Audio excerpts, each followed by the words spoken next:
Chapter 3. When the Cullens arrived in Forks, Charlie felt a mix of curiosity and concern.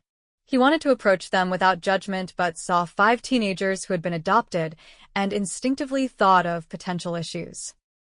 Carlisle's unexpected visit to the police station was a pleasant surprise. He came bearing a box of the finest pastries from Rudy's and a handshake full of confidence. "We're delighted to be part of this community," he said with a captivating smile that could convert the most straight-laced.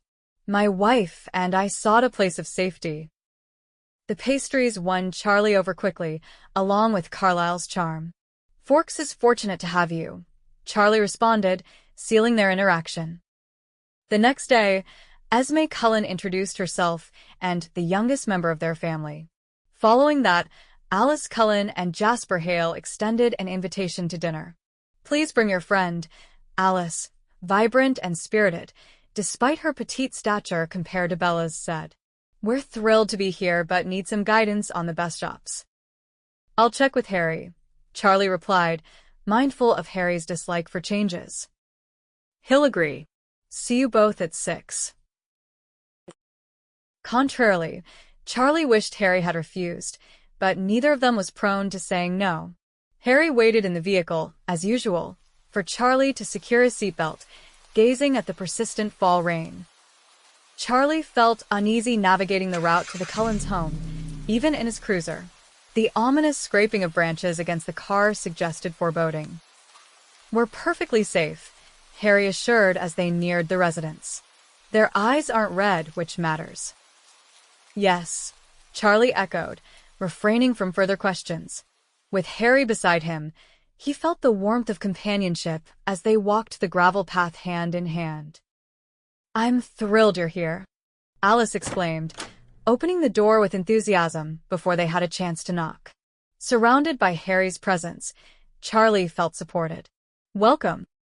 The house was modern and expansive, starkly contrasting Charlie's own place. The kitchen was a pristine advertisement for new appliances. Mrs. Cullen reassured them dinner was almost ready. The guests settled on the plush seating, making small talk over their untouched beverages. Harry's attention gravitated to Dr. Cullen. "How old are you?" he inquired directly. "Harry," Charlie gently reminded, gripping Harry's hand. His demeanor shifted after an incident, but together we manage, he explained, a prepared story to replace the more accurate since the attack. Harry's smile was vacant as he surveyed the piano. "Do you play?" Edward asked, his interest piqued. "Come, I'll show you." The resulting sounds confirmed Harry's lack of skill as Edward's expert fingers guided the keys. However, both were content in their joint activity. "The incident?" Dr. Cullen prodded. "Is Harry recovering well?" "He's all right," Charlie asserted defensively. During the meal, reminding Harry to eat rather than rearrange his food grew stressful. Displaying Harry in a social setting felt uncomfortable, but more than anything, he could tell Harry longed for home. As polite conversation lingered around mundane topics, Mrs. Cullen kept the mood flowing while Edward observed with intensity. Eventually, Harry sought the comfort of leaving early, citing a headache that originated from a scar left as a cruel reminder of past violence. The Cullens remained persistent, visiting Charlie frequently. Despite school commencing, Alice kindly offered to drive Harry home after he visited the station post-bakery shift to greet Charlie with an affectionate kiss on the cheek. "You look busy. I'd be happy to take him," she suggested. "Harry?" "I enjoy Alice's company," Harry acknowledged. Charlie returned to his responsibilities, feeling relieved. Back at home, dinner was ready as always. Alice held the floor, explaining her ideas for kitchen decor while Harry listened contentedly. The peaceful familiarity with just the trio gave the evening a homely comfort. Harry appreciated Alice. Her outwardly pointed hair belied her kind nature. Initially, her cold touch concerned him until he realized she was trustworthy. He handed her steaming cups of tea, knowing she relished the warmth. While Alice seemed on edge at times, Harry understood the need for flight. Occasionally, Alice's musings felt cosmic as if she glimpsed beyond the veil of reality the way he sometimes did, prompting a mix of empathy and intrigue in him. Writing memories, as Carlyle advised, was an unappealing notion for Harry, who preferred those images remain dormant. Yet, Alice regularly drove him and didn't mind the baker's dusting of flour and cinnamon that lingered on him. "You have a pleasant scent," Alice noted on one occasion, after unbuckling him from the car. Briefly, a wave of anxiety overcame Harry. "As in a nice fragrance or as something appetizing?" he queried. Her expression remained unchanged, filled with kindness. "You're safe, Harry. Don't worry about that." Trusting her was easy, for something in Alice's demeanor spoke of sincerity. During their initial intimate moments, Charlie's apprehension was palpable. "This is what I want," Harry repeated, aligning their movements perfectly. Initially hasty and awkward, the comfort increased over time, leading Charlie to hold Harry tenderly, valuing him deeply. Instead of climbing trees, Harry found refuge in Charlie's embrace each morning, creating a cherished routine. Their relationship, in its simplicity, became a personal Eden, seemingly untouchable by the Cullens' influence. "Alice wants to revamp our living room," Harry remarked. Charlie couldn't mask his delight. Hearing ours from Harry was a small achievement. "There's room in the budget for a paint refresh," Charlie responded, aware of his reserved savings meant for possible medical evaluations for Harry, yet acknowledging their unlikely futility given Harry's employment situation. Marrying for healthcare seemed far-fetched. "She'll handle it all. She only needs our consent." Charlie smiled, fond of Harry's analogies despite not quite grasping them. "A cactus, you say?" With a resigned exhale, Charlie nodded. "All right. Paint's on us," he insisted, slipping a 50 into Harry's jacket. Gratitude took physical form when Alice enveloped Charlie in a surprising hug at work, and the transformation of their living space astounded him. Although the furniture remained, its fresh upholstery made the room feel brand new. By the hollow sound of the walls, it was obvious there was insulation inside. Although Charlie had his preferences, he found the snug warmth of the kitchen with Harry delightful. "You've got some interesting acquaintances," Charlie remarked, leaning in to plant a peck on Harry's cheek. "Let's see if the TV's working. The Seahawks have a game tonight." That weekend, they once again hosted the Cullens for dinner. As Harry was busy taking the lasagna out of the oven, Alice flitted around, eagerly showing Esme the new lamps, resembling any daughter eager for her mother's approval. Jasper offered them a warm smile. Charlie took his place at the head of the table, Harry seated at his rightful side. "Neurology was my focus," Dr. Cullen explained, his head tilting slightly as if sensing Charlie's quickened heartbeat. "Do you reckon people can move things just with their minds, Doctor?" Charlie asked. The expressions on the Cullens' faces indicated they hadn't anticipated such a question. Yet, Harry's hand did not tighten around his, signaling Charlie that it was fine to proceed. "Telekinesis?" "Hardly," chuckled Edward, though his tone was slightly strained. Charlie, who had interrogated tougher suspects, patiently let the silence stretch. He anticipated Edward to fidget, yet the youth stood as still as stone. "In some sense, it's conceivable," Dr. Cullen added with a light tone. "Is your inquiry related to Harry?" Harry was rubbing his scar absently, a frown marking his face with pain. Charlie stood up and handed him a cubed ice, guiding it into his unflinching hand, helping him stay grounded. Turning to Dr. Cullen, Charlie said, "I just have some concerns." Mrs. Cullen rose, offering a gentle smile. "Let me assist with clearing the table," she suggested, guiding her children out. "May I?" Dr. Cullen asked, awaiting Harry's nod before examining the familiar contours of Harry's face. The doctor moved Harry's head side to side. "Would you remove your slippers and balance on one foot, then the other? Walk evenly in a straight line for me." Harry managed this with ease, all while keeping an ice cube gradually melting in his hand.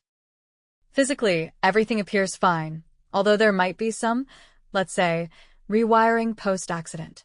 An MRI could offer more insights. You've got nice eyes, Harry remarked. Charlie stifled the pang of jealousy rippling through him. Though Dr. Cullen was clearly attractive, Charlie reminded himself the doctor was married. Could you recount the accident, Harry?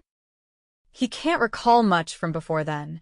Occasionally, Harry shared snippets of memory when they surfaced, but Charlie had learned to avoid pressing him, especially on days when their routine was already altered.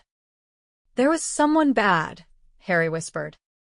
You don't have to share this, Charlie offered, clutching his ice-cold hand, though Harry seemed mentally elsewhere.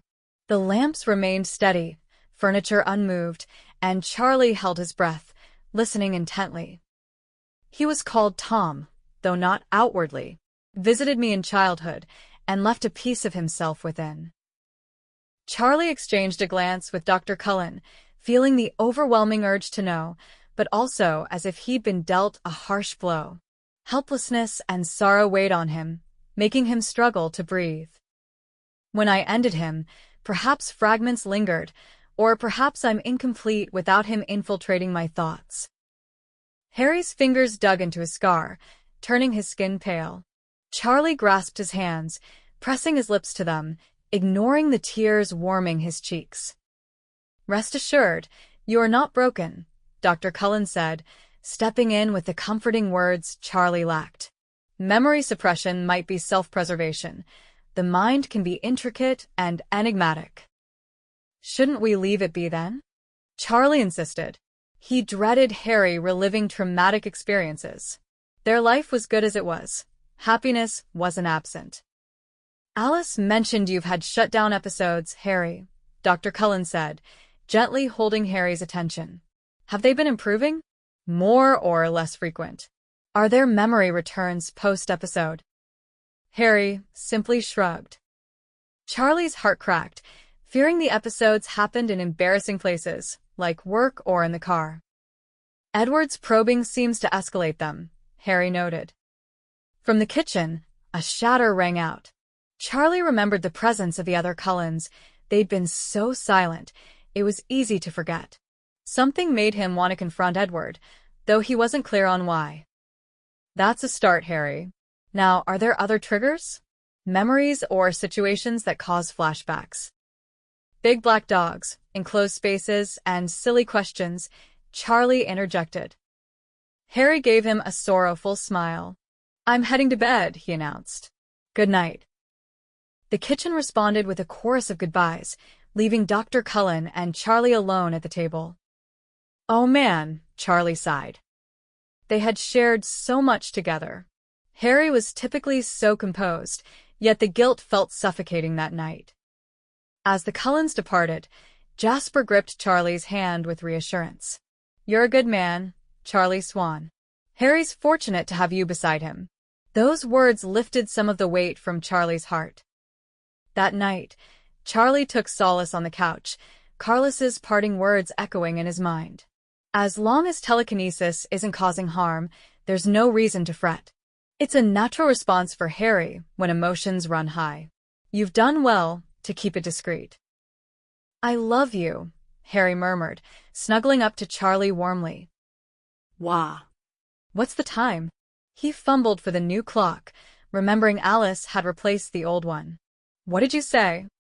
It's time to sleep, Harry whispered, kissing Charlie's head. Quit worrying about Nargles and come back to bed. The Cullen couple readily became routine guests. Carlisle and Charlie would converse in the kitchen while Esme and Harry indulged in home improvement shows.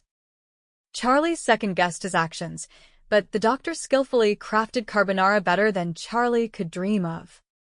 Redistributing gender roles comes naturally, Carlisle casually noted, draining the pasta. See there, Esme has been missing out on a gossip partner for a long time. Carlisle's adoring gaze toward Esme reminded Charlie of Harry's assertions about the Cullens' nonviolent nature. Fingering the cork necklace Harry had gifted him, Charlie called the others to the dinner table. Afterwards, as was their custom, Esme guided Harry through a floating meditation in the salt bath, talking to him soothingly, while Charlie wished the hovering soap would settle down. The effort showed results. Harry's episodes were fewer, and he displayed rare, clear moments filled with insights Charlie couldn't fully grasp. Esme had confidence Harry would be ready for an MRI soon, so Charlie held faith in the doctor and his wife and looked towards a hopeful future. Thanks for listening. If you enjoyed this chapter, please hit the subscribe button and ring the bell to stay updated with more audiobooks. Happy listening!